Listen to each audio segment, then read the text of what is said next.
Saturday, everyone. Welcome to the Adult Play Therapy Podcast Show. I'm your host, RK, and I'm here with an amazing guest. Third time's a charm. We're going to do this again. We are here to speak to dolls on the scene, and we're going to just go ahead and I'm going to end. So just in case we have that same issue, I'll still be able to see you. Hello? Can you see me? Unfortunately, no, but I do have my tablet, so I am going to, we're going to make it work. Pull me How up are you that doing? way. Okay, I'm doing wonderful. So happy to be here with you. I'm happy. Me too. And everyone else, hi, thanks for joining. Come on in. Yay. Is everyone having a beautiful weekend thus far? Yeah. I hope so.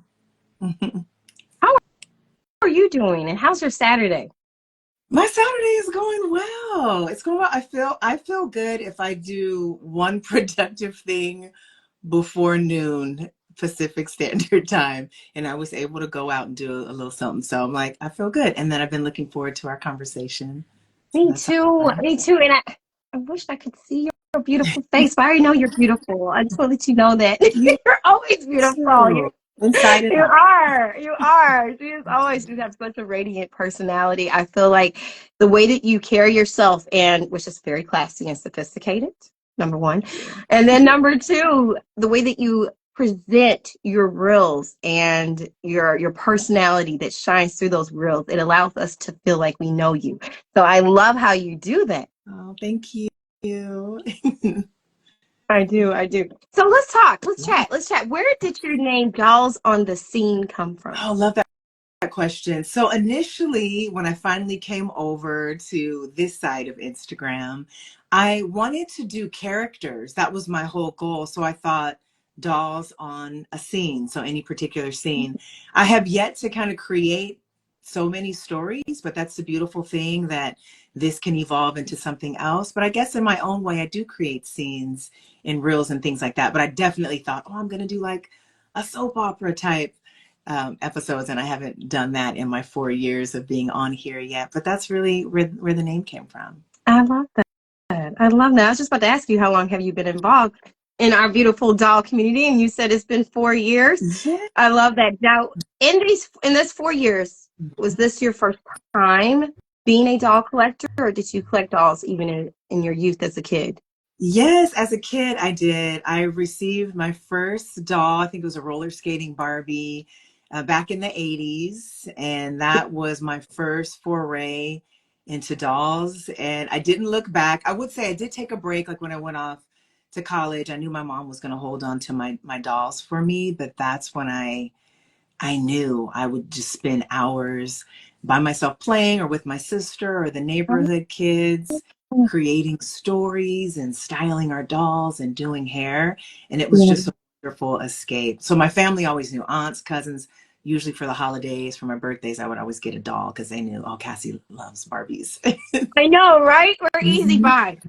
Right. Easy peasy. Whatever doll you want to give me, I will take gladly. And I love, because you and I have something in common. You know, your mother has locks. My mom has locks. You and I have locks. Yeah. You have a daughter with locks. Wait, both your daughters, do they have locks, or just one? Just one. Mm-hmm. Out of our, because we have 10 kids in total. Yes. We have 3 girls, and our oldest, she has locks as well. Oh, that's sweet. I love whenever I see your reels and you showcase you and your mom, because for my mom and I, our bonding ground is with Barbies. Yeah. Oh, I love that. We bond through Barbies. Many of the dolls you see behind me, she was the one that was like, I'm getting that one for you. I know you like that one. So I love the reel you had when your mom was thrifting. Yes. Right, while I'm working, quote unquote. And she's thrifting for me, keeping an eye out. Mm-hmm. There you go. There you go. And the one when you went to go visit her, and you went, and she gave you some Barbies. I was like, I know that. I know that so well. Oh, kindred spirits. I love it. Yeah. I love it. Yes. And I think that's the beauty about these little 11.5-inch, 12-inch, plastic items. Right. Is that they connect us. They do. They connect beyond age groups, Mm-hmm. and they can really be that forging place between family members. Absolutely. It's been a sweet journey. I'm glad I came back to Yeah. it. A little under 10 years ago, like when my girls were little, is when I came back to it. My mom flew, she lived in Texas at the time. And when she flew, we lived in the Bay Area, and she flew in with an extra suitcase and she opened it up. Voila, here's your dolls. I Mhm. stayed up for hours just playing and reminiscing, furniture, Oh, accessories. wow. So I really appreciate that she kept that and knew that I would come back to Yes. it in some shape or form, and I have since Yes. then. Mm-hmm. Yes, yes. How do you feel about your, now I know that I recently saw your reel and you have your nephew, and you stated that that was like your first time meeting him and he was in the doll room and enjoying himself. How do you feel as a parent having your kids in your doll area? Or are you kind of, and I have seen your babies in the doll area, but Yes. are you protective over them or are you just kind of like, oh, just do your thing? I'm pretty open. Their little Neff did break a little something, and I said, hey, I want, my sister needed a little break. So I was happy to have him in here. So I try to just let them play. And I've learned if there's anything precious, put it up and put it to the side. Yeah. But when the girls' friends come over and they're very respectful and delicate with things, then I have to just be mindful. So that they don't see a different side of me. But for the most part, I'm like, play on, have fun, and it keeps them youthful and attached to a joyful part of their youth. So I do encourage free play. Yeah. Yeah, Hmm. I love that. I love that. Yeah. What got you involved with being able to have these reels that you do? You know, and of course, you know, you pull in your husband and you pull in the kids. So what made you go that route? Yeah. I think that's the storyteller in me. And so Mhm. I've been on Instagram maybe since, 2011 or 12 with my family stuff. I would do some fashion stuff on my other account. And I started doing things in my stories, just silly, goofy things, a little part of me. And people will comment, oh, I really like seeing that fun side. And so when I decided to come over to Dollstagram, I eased into it. I didn't do it at first because I'm like, people don't really know me. Are people going to think I'm Yeah. weird? And then I had a friend one time say, just be you. And Yeah. so I kind of took that Mhm. expression of stories and moved it into reels because I think reels came out maybe a few months after I started. Yeah. So that was just a fun way to have that expression. And then I kind of build on that over time. And then ideas will just come to me. And, I may not have time at the moment, but probably within a day or two, I'm like, okay, let me see if one of the girls will want to get pulled in, or I ask my husband, because he's a little bit more low key, but he's sweet. He'll come in and share a smile or something silly with me, and I appreciate that. I really do. I love seeing you guys interact. Like I said, it's literally this fun and enjoyable vibe. And Yeah, you truly do bring the essence of play into your account. And I love that you involve your family and give us just like this little peek, you know, or a little sneak peek into how you guys are able to enjoy yourself together. yeah. I think that's really, really a precious and sweet thing. Thank you. How did you get started in the doll community? Yeah. So you know what? My mom, speaking of moms, she would encourage me. I would send her pictures just on my phone, like say iPhone 4 or whatever the phone was at the time. And I would do little setups in the family room when the girls would, go to sleep, and I would stay up and do little setups. And I would text them to her because I knew she appreciated it, right? And she said, Cass, you should put this online. And I think what she was referring to, somewhere on social media, whether that's Facebook at the time or Instagram. And Yeah. I say, oh, I'm not really a photographer. This is just something fun. But I kept that in the back of my mind. And I would say probably a few years later during the pandemic. So I think I started my account like March of 2020, had more time on our hands. The girls were in, oh goodness, I think transitional kindergarten. So like preschool Oh, and wow. first grade, right? And then my husband was working, and we had to get creative with our space and considering, okay, I want to have a doll room, but the girls need a little desk where they can join Zoom for their classes. And so I just started posting. And I was nervous. I would check in with my husband, who's an artist. Hey, do these colors look okay? What's the composition like? He was like, right? He was kind of my like second eyes. Like, am I okay? Like, what do I think of with the caption? And then I just started doing hashtags. And then there were people I was already following on my regular account, like Grandma Gets Real, for example. And I just started to find more and more like-minded people. And like you said, from different walks of life, different age groups, different cultural backgrounds is what makes this community so thriving, so beautiful, so vibrant. Yeah. And I just started little by little connecting, commenting. I didn't really show myself at first. I'm like, are people going to think I'm that weird doll lady?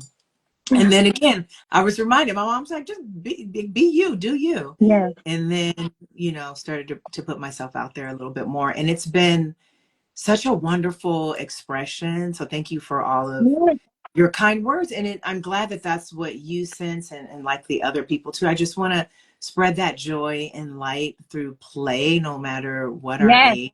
We can still play and have fun. And it's such a great balance to the work. And when the world felt like, which sometimes feels like that now, it's like things are wild and out of our control, then I go into my happy place, and that's play. Mm-hmm. Yeah. That's play. So that's kind of how I got started, and then kind of started creeping into some in-person events. I went to one of the Barbie conventions in Chicago. That was like my first time going to Chicago then, and then some meetups down here in Orange County. I'm in Los Angeles. So not too far down the road, headed south, is the Sherry's Doll Show that happens a few times a year. Started doing that, doing some photo shoots with friends that I met that are close by. So that's just been a way to have that shared, enjoyment, which has been a lot of fun. So, yeah.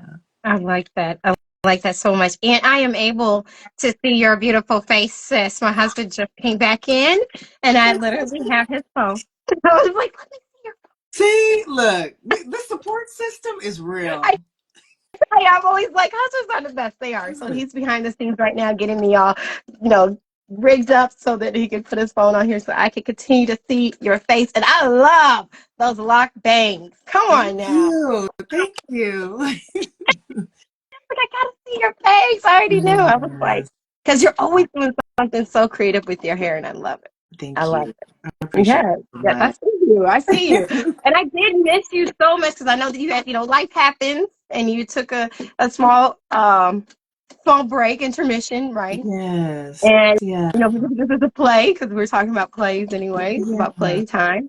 And Yeah. I was like, how are you? Because we were missing you. I know. And I just want to say thank you so much for your encouragement, your sincere and heartfelt encouragement and checking in on me.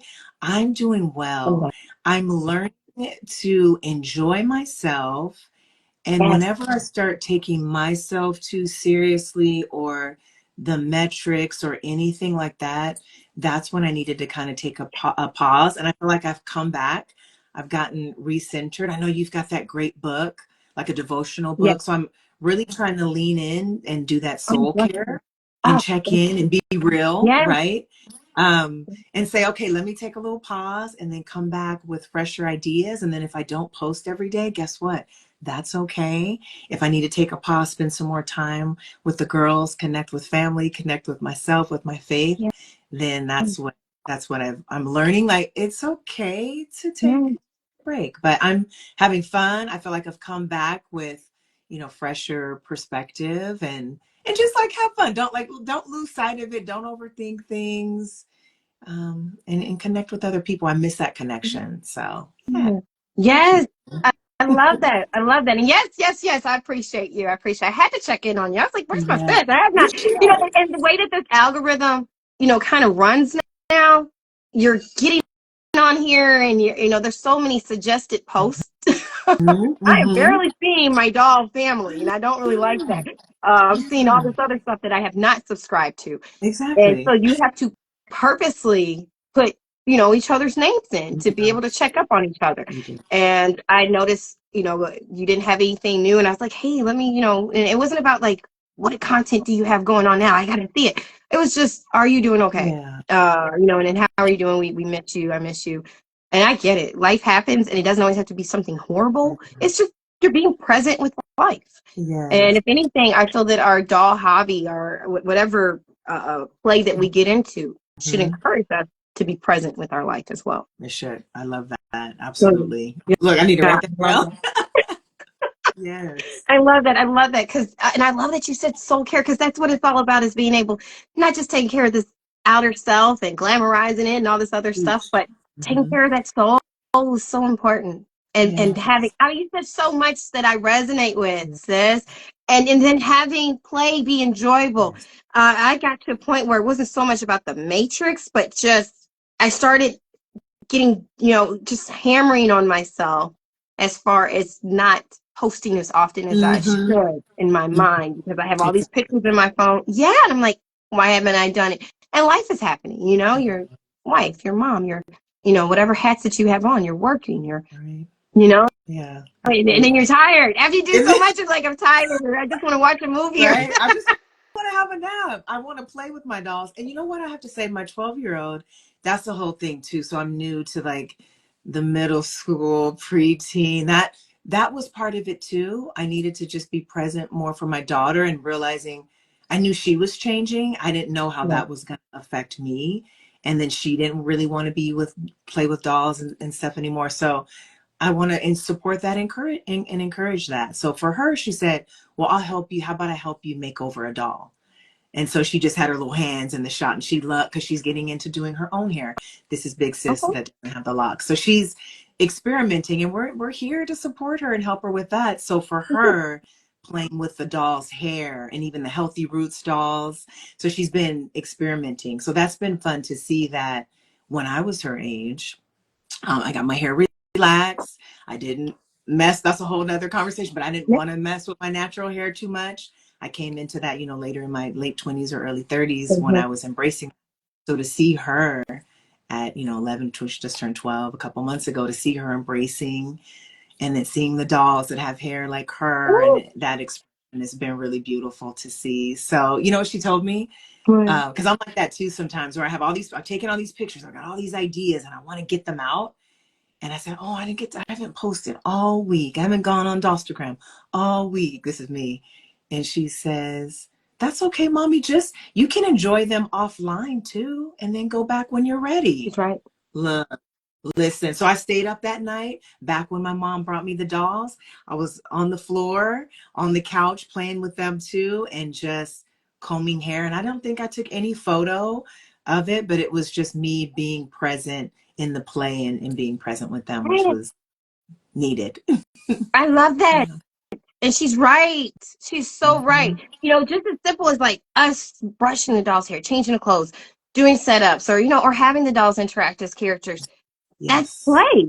And then that's what it's about, is being able to be that place of fun and escape and Yeah. just allowing us to relax and have our me time. Everyone's me time is different. Some people like to go to the Yes. spa and Hmm. have a masseuse and massage on. I understand Right. that's nice. I've had it done, but I enjoy going into this doll mode. And sometimes just looking at the truck and being like, hey, I'm going to have you in the next photo, like just planning these things out.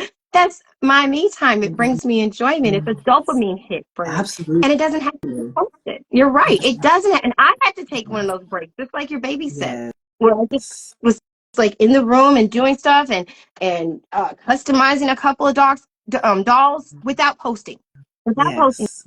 just having fun and literally doing that brought about that idea with the whoever I did, like the Rick James and the Maya Angelou, just from Yeah. having fun by Yeah. myself, not having to do it for everybody else. I love that because you know what? When I was in, I used to work for Amazon and it was busy, hectic. I'm not there any longer. I'm grateful for the people that I met and they knew I was really into dolls. I remember though, when I first started listening to someone, we were talking about time management. It was like a webinar.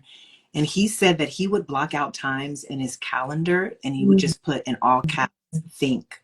And so I started to think of, so in between meetings, he said, because you're going so hard from meeting to meeting to meeting to meeting, when do you really have time to actually brainstorm and think and innovate and have ideas? So I'm starting to implement that, whether it's called think and create or create, and just have that time where I'm not necessarily posting anything, but I'm brainstorming and I'm thinking of Yeah. different ideas. Maybe I'm taking a walk. Anything that really fuels my soul, like you said, that dopamine hit. Yeah. And then it's time to just kind of sit and think about what you want to create, and just kind of refueling my mind, which I feel like is necessary. So I'm thinking about what does that look like for me in this next season, because I was Mm. also really busy when I took a break. I went back to teaching, and and it was Q4 because I work in corporate retail, and it just felt like there was one thing after another, that I didn't have as much downtime as I would have liked. So Yeah. how can I still, it may look different in different seasons. During the pandemic, I had lots of extra time, took a pause from some work. So, okay, I don't have that same downtime. How do I want to think strategically about planning content? Am I rigid about planning it? Am I writing it down? Am I putting it in my phone, on my laptop, whatever? Mhm. And being okay with working through the process of that and not feeling like I've got to have everything like figured out. No, it's Mm. okay. It's a process. So it's kind of Oh, where I am right now. Mm-hmm. you're right. It's a process. We are works in process. And I love the factor being that you're saying seasons, because I'm really big about seasons. The Mm-hmm. Bible talks about seasons. Yes. We live in seasons, there's 40 seasons that we know of. There could be more, but nonetheless, everything's in seasons. Yeah. And I believe that when you can kind of break down portions of your life Yeah. into seasons, it helps, because then it's like I don't have to have it all figured out. This is the Yeah. That's right. stage that I'm at right now.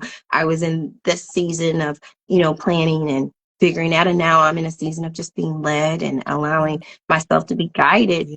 into what matters to me the most. That's Yeah. right. That's right. And if you keep moving and don't make time, speaking for myself, if I'm going, and I don't make time for stillness, Mm. to be poured into, then I might miss some things. So yeah, I appreciate that perspective, and it resonates so That was much.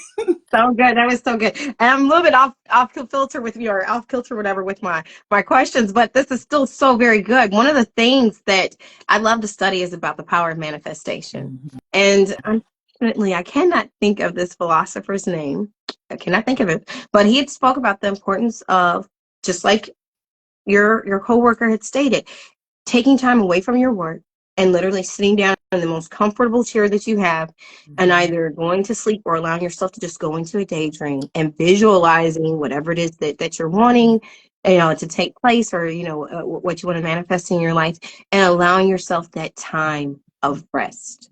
And of course, Yeah, when we look at the Bible, he constantly encourages us to rest. rest. Psalm 23, rest. So it's important for us to, not so much as, encouragement of laziness or not Mhm. being productive. Yeah, but you have to have that time to allow your brain to slow Ah, down. There's too much stimulation going on. yes, Yes. teach. I Yes. love it, And I and we love do. that you're a teacher, because I have seen you post about your kids, and that was my background. I homeschool with my kids, but I prior could to see that, I used that to for be in the you. school Yeah, system. I love it. Oh, I'm sorry, I didn't mean to cut the last part. What were you saying? No, you're fine. No, prior to that, I used to teach in the school system, and now I homeschool. So Look at you. yeah, Yeah.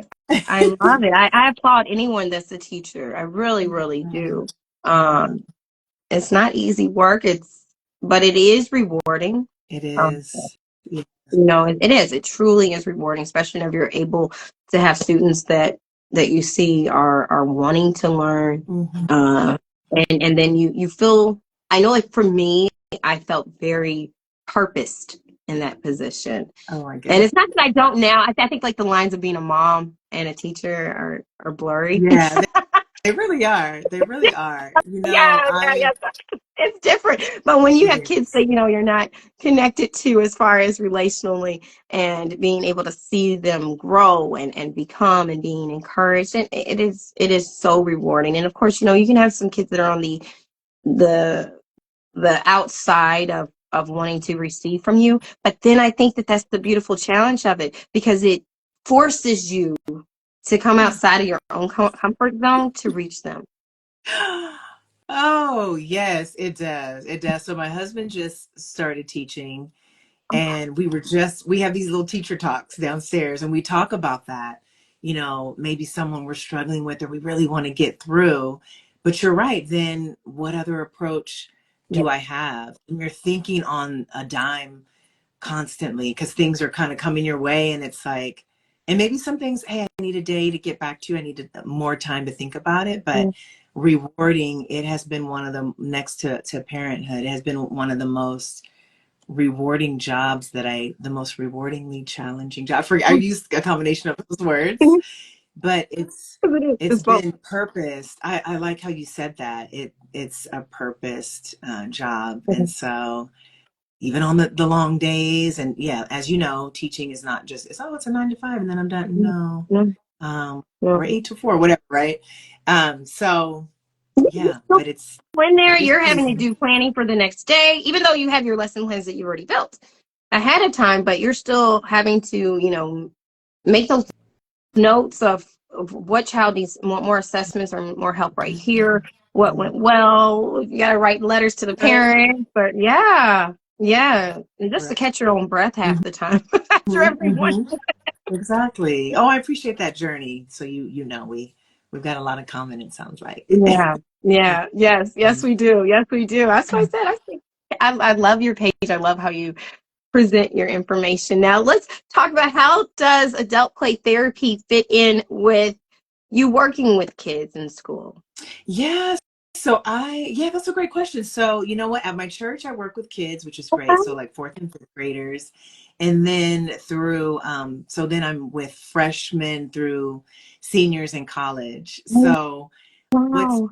been wonderful, I teach design thinking, I do some digital marketing classes, but a lot of what I teach is about storytelling. Yes. So whether that's through marketing or you have a brand, how are you telling the story? If you're doing research for your brand, consumer research, how are you telling the feedback from the research, right? What insights did you glean?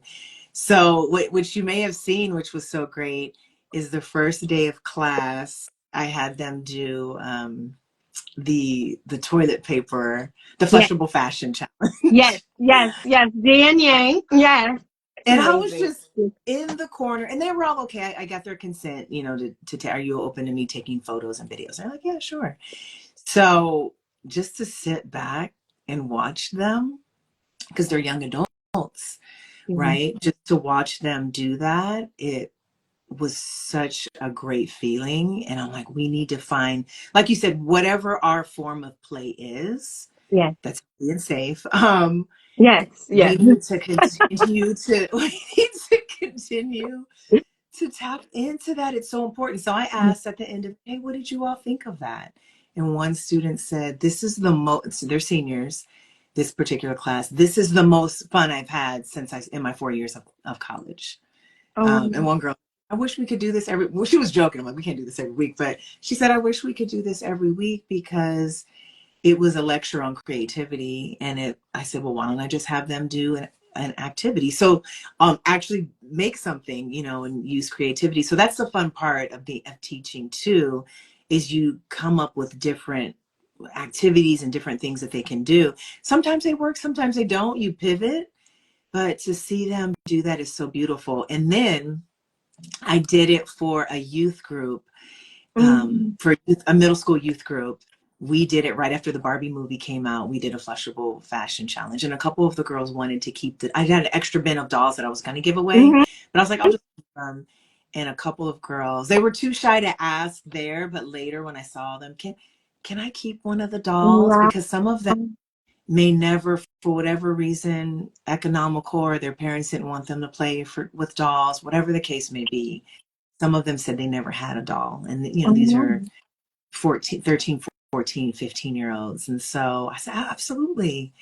So it was just a beautiful thing to see the different age groups and how they embrace. And I would like to maybe do it with my fourth and fifth graders, try to figure out something to do that's fun with them, just to tap into to that play, and then recognize that it's still important even as we age to keep that youthfulness internally. I know there's a lot of focus on external and looking youthful. Okay, Mm-hmm. fine. But what about the things that feed our soul? And that's why my Yes. mom kept the dolls, because she remembers, when my parents went through a really rough divorce, we had to move in so many different things, that guess what I had during that time?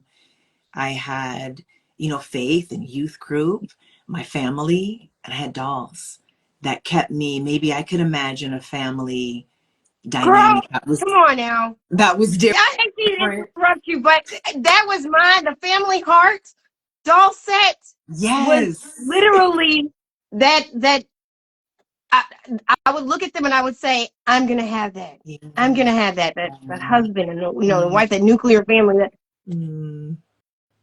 Ooh, I'm gonna that's take care like, I of. get I little didn't even want tingles to and interrupt you, but when you said that, I was like, I feel that. I understand that. I remember seeing that set at Toys R Us, and especially Yes, the black that was dad and the mom. what. And then I have a twin brother and the twins. And my sister, my mom ended up getting it. My sister really wanted it. It's mine now, but it's mine. But I remember we were quick. She's like, girl, you can keep the dolls. But then I'm like, but then your little son came in here and had fun playing as a toddler. So she's sweet. She appreciates my hobby. But it was that feeling. We were all connected to that. Like, I can create stories. I can create a reality that maybe doesn't exist right now, but that I desire for myself. So, I love that. I love that. I love that. I love that. You said so many points, and I want to touch on those things. One, when you speak about storytelling, Mm-hmm. I mean, when we look at commercials in that quick 60 seconds or 83 seconds, minute and a half, so we're seeing a story unfold before us. Everything that we see has story involved. Even if it's Mm-hmm. just one snapshot, there's a Yeah. story in the mind of the creator. So Yeah. I love that you talk about the importance of story, because everything that we do involves story. You know how much I love story. I do. I know that's And then right. you brought up about these young adults and them wanting to have activities and not having any activities within the 4 years. And it made me reflect on, what was I doing in college? Yeah. I happened to go to a Catholic college. Mm-hmm. Went to a Catholic college. So we we had retreats still, and at Mm-hmm. those retreats, and I went to a Catholic high school for a portion of my years of high school. So you still have retreats there, and so you're doing crafts and you're doing certain things. So I really didn't think about it Mm-hmm. until you just said it, because for many of us in college years, the only thing that we think of as fun is going out to the club, which I did that. But quite honestly, that's about the only thing. You're not really thinking so much about crafting or creating or Right. having a hobby. Yeah. Yeah, and you really don't have anyone that's a mentor saying to you, hey, get you a Mm-hmm. hobby.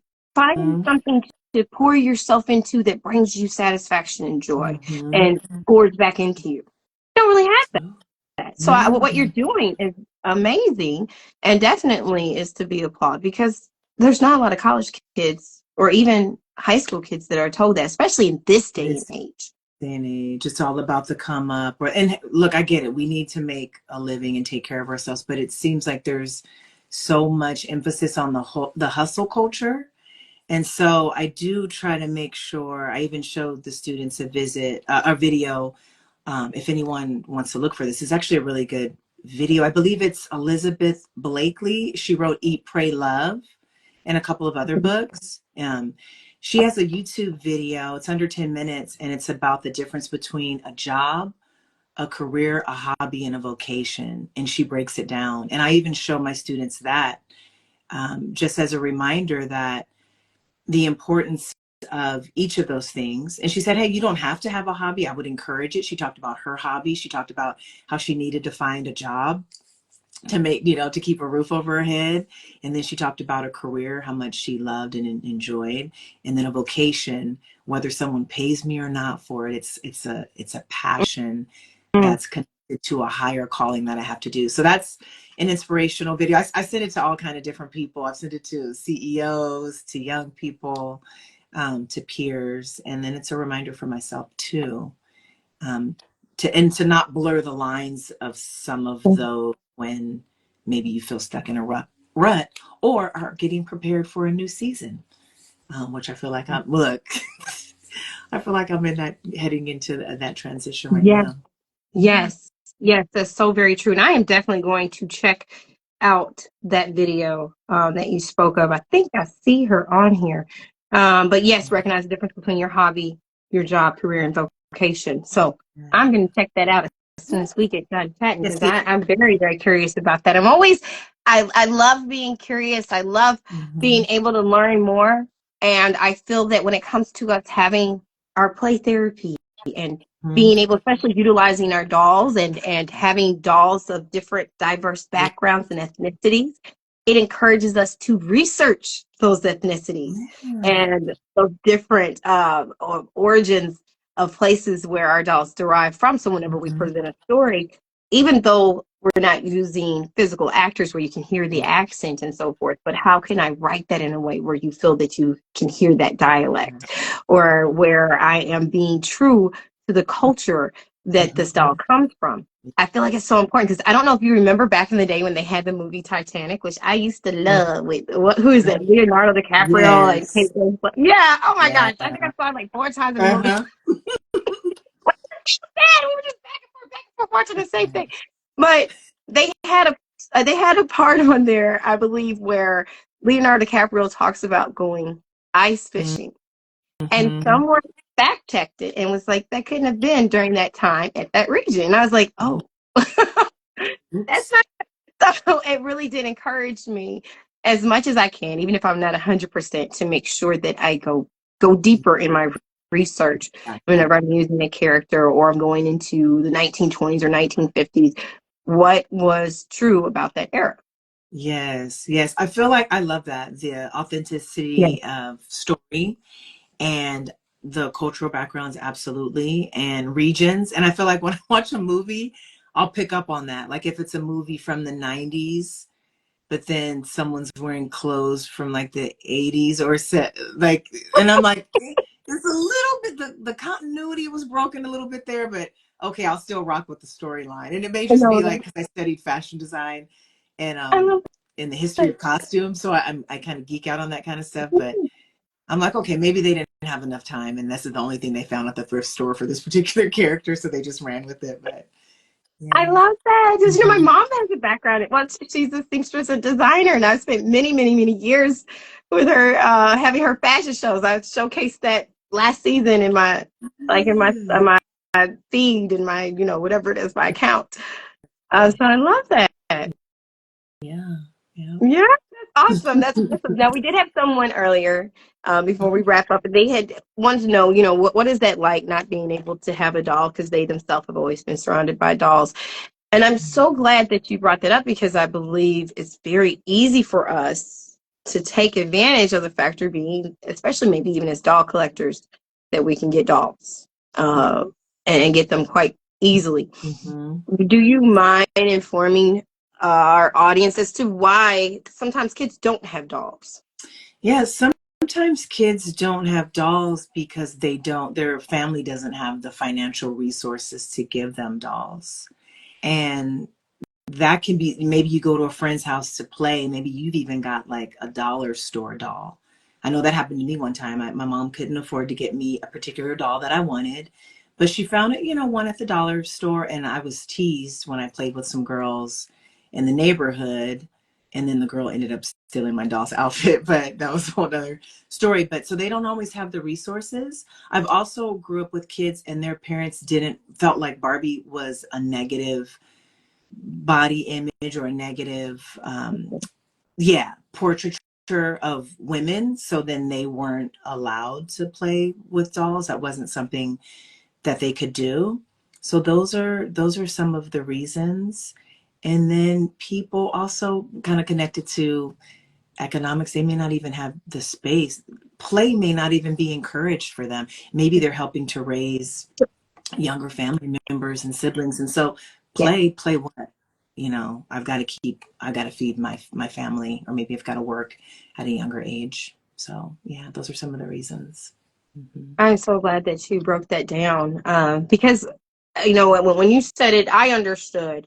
As far as being a teacher and working with kids, I recall I was working as an elementary teacher, and I want to say that this was maybe a fourth grader laying his head down on the cafeteria table, and a teacher said, "What's wrong with you? You don't have any issues. You're just a kid." You know how people say, "Oh, you know, only thing you have to worry about is just playing. You're a kid."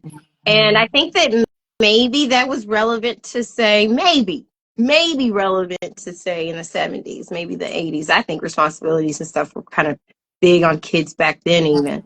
But nowadays, especially, it's harder to say that because you don't know what kids are going through. And this young man, he lifted up his head and he said, "Well, I was up for a while because I had to watch my baby brother, and my dad didn't get home from the club until 4 o'clock." Now, I don't know if his dad was in the club partying or if his dad's a DJ or a security guard. I don't know, because we didn't get into that level of the conversation. But kids they have a lot of pressures, a lot of weight, and play, like you said, maybe the last thing on their mind.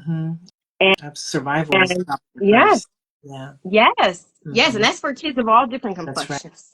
Right. All different, you know, you find out when it comes to hardships, it can hit anyone. Look, and it's not dominant on any particular color, race, or anything like that. That's right. They don't discriminate. No, that's very, very true. Very, very true. And then when you spoke of the body image of dolls, now we're both very blessed in that Barbie does have so many body types now. It's beautiful. So many different complexions. But when you and I were growing up, or I talked to my mom, I'm sure when you talked to your mom, there were not many dolls like that. We didn't get the first Black Christie until what, the 70s? It was later, for sure. And then the first Black doll was like 1980, 1981. You know, the first Black Barbie really, you know, holding strong to that title. So, you know, and then you still had dolls that had the big bust because she wasn't really created for kids to play with. Yeah, she had the big bust and tiny waist. And so it was encouraging so many people, just like you said, oh goodness, what did you say? What is her name? Grandma Gets Real. Yes. Grandma Gets Real wrote an article about it, and she used to, I believe she said she used to go to conferences and have, you know, open discussions about how Barbie and her body type was such poor imaging for young people. And it's true. It's so very true, because so many of us unconsciously were wanting to have this, you know, big waist, you know, big bust, tiny waist, and, you know, nice size bottom, and, you know, our hips area. And I love that now Barbie is embracing so many different diverse body types, because we're all different. We are. Yes, agreed. Now, was that something for you? Just curious, was that something you thought about, body type, when you were playing when you were younger? Oh, goodness, that's a good question. I want to say it was unconscious. I want to say it was very unconscious. For one thing, it's like you had stated in regards to your daughter, when you were her age, you know, you weren't really thinking about having natural hair. You were kind of steering away from it. So for my case, I want to say I got my first relaxer maybe around 11 or 12, somewhere around there, maybe like 11. I want to say it was like 11. As I remember, I was like, oh, you know, finally I'm out of the braids. And it felt like if I could be this archetype of what they accept, then I can accept me better. And I want to say, on this unconscious, this subconscious level of interacting with my dolls for so many years, and seeing that as being the definition of beautiful. I'm not going to blame her entirely, but she still fit into that paradigm of what I thought was beautiful. Yeah, you know? Well said. Yeah. So I believe it attacks us in this subconscious way. It's like subliminal. You're interacting with the doll constantly, and she's so pretty, and I'm brushing your hair, and yet my comb doesn't want to go all the way in my hair. I have to detangle it from the end. So, you know, on the subconscious level, is hitting, is you know, speaking to you that to be beautiful and to be accepted. And that doesn't even go into our mass media, of course, and entertainment and what we have in magazines and so forth. But it does play a piece in there. So I'm glad that we have all these different hair types, all these different body types, all these different complexions. It speaks volumes to the next generation, even to us as adults who didn't get it. Which brings us back to adult play therapy, that even if someone didn't get the doll that they wanted growing up, or they had too many responsibilities, that being Yeah, able to embrace play as an adult allows you to, grab hold to that enjoyment that you didn't get. that's right. I have gotten comments and messages about that, or people restarting their collection.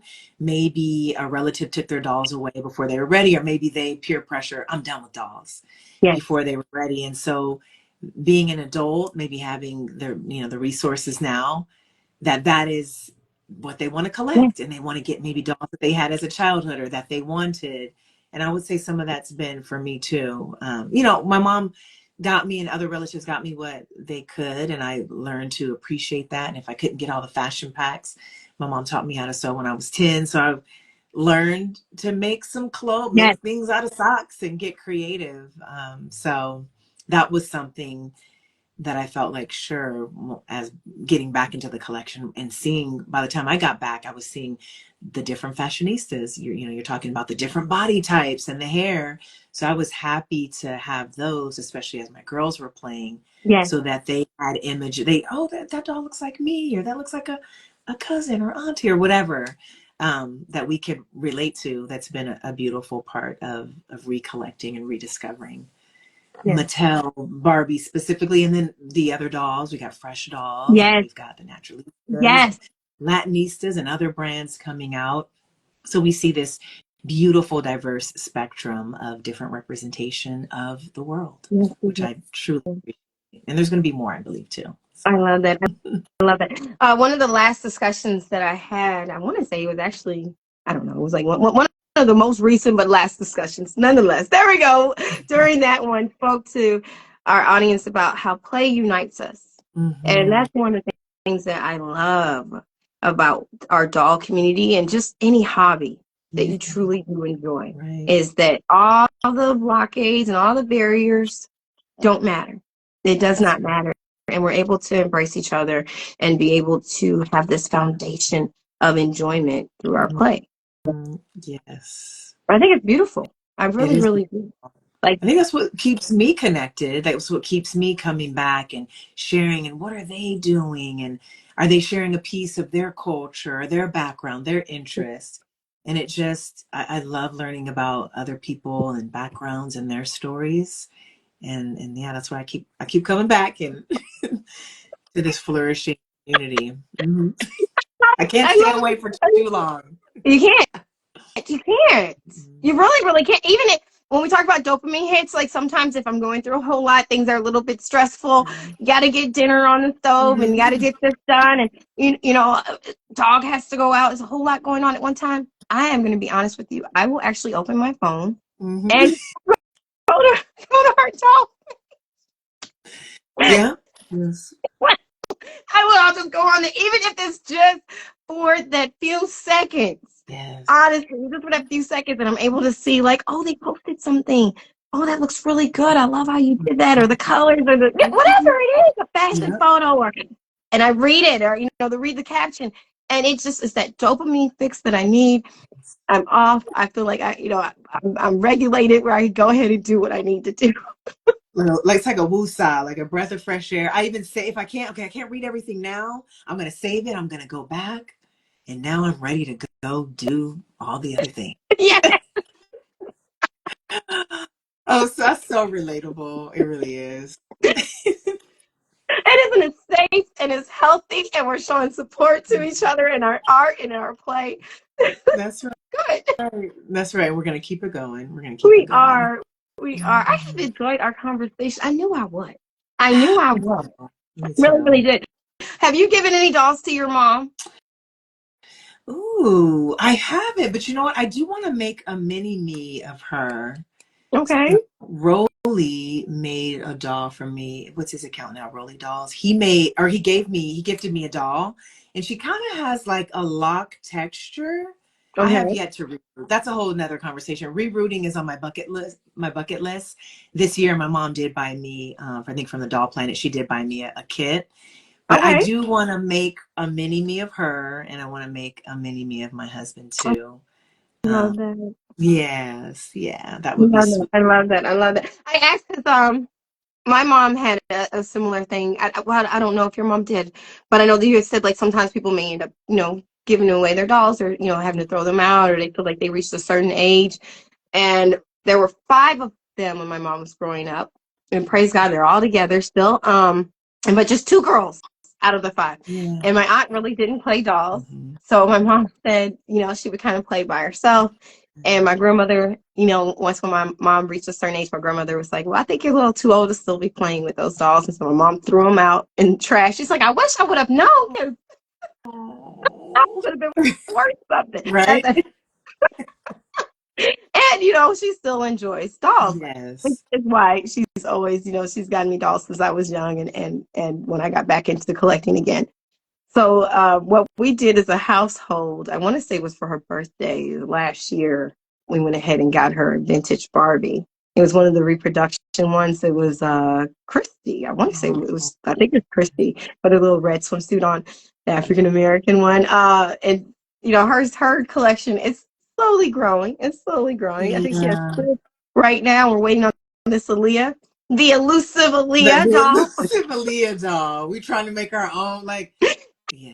I think I'm gonna have to go your route, because I have that doll head for the Leah. Although the Leah head is like there's like some things different. It's like Perfection. the lip a Yes. little bit different. I think Yeah. the face is in more. Yeah. Yeah. So it's our inspired by, I think I'm gonna doll. have to do it because I really want it. I think We've so. been waiting and waiting and waiting. So once when she gets that, she'll have that doll added into her collection as well. But yeah, I'm putting out that good energy vibe. I'm like, let the doll come. That doll Yes. That is sweet you're doing that for my mom. I think my mom was maybe more into baby dolls, but what I love the most, and we can do that for each other, I'm sure you and your husband do that for your kids, is she honed in on what each of us liked. There's 2, my sister and my brother. He was really into sports. My sister was into more writing and things like that. And I love how she nurtured and encouraged us in our gifting, and she's still doing that now, still out on the prowl looking for things for me. And I know she does the same thing for my sibs, but it's so sweet. But I would like to, something creative, something special for her as a thank you related to dolls. I'm gonna be thinking about that. I'm glad you brought that up. And that's sweet you did that for honestly, her. my mother really did enjoy it. We this year for her birthday, because her birthday's in January, we got her, I think it was like the 1950s fiery red or fury red. I think it's fiery red. Because she always talks about this original Barbie that she had with the bubble cut hair, and she's brunette. And so we found one that was a reproduction, and she has the red cape jacket and the white dress. I want to say that her belt is red. She's really pretty. And as soon as she opened that doll, she was like, oh my God, I haven't had this one. I had this one when I was 8. And she's like, this is the one I had. I had this one. And It's just, she really did light up being able to have that doll. And, she had of memories. her blessing. Love that. I love that. Yeah. So mamas, they want their collection too. They just don't talk about it. That's They're right. like, I see that's for you. They're so used to just like giving on to us. It's like, being able to give to her, it meant a whole lot. What a gift. That's a treasure. Yeah. So you have to let me know what you end up doing for your mom. I will. Out of my Thank you for bringing that up. I've enjoyed speaking to you so much, being able to share our commonalities. Me too. And just like I said, you are rocking the lock bangs. I'm loving it. It's something I really do want to try. I do. Yes. Little sis helped me with this. So I was like, okay. Because she saw the loctician do it. And I said, how did he do that? And she said, just pull your hair back and then cover it with something and then bring the ends to the front. I was like, oh. I'm about to go on YouTube and, what do they call it? YouTubeversity. YouTubeversity. That's right. And find something and get some beautiful inspiration. And thank you everyone for joining too. How sweet. Yes. Thank you, everyone. Thank you, everyone. So I will be talking to you again. I thank you also for your patience with all the technical difficulties that we have. My pleasure. We had experience, but we got through it. We got through it. And this was meant to be. So thank you so much. It was. You guys have an amazing weekend. Thank you again, sis. Tell your family thank you for allowing me this time with you as well. Thank you. You too. Bye-bye. Bye.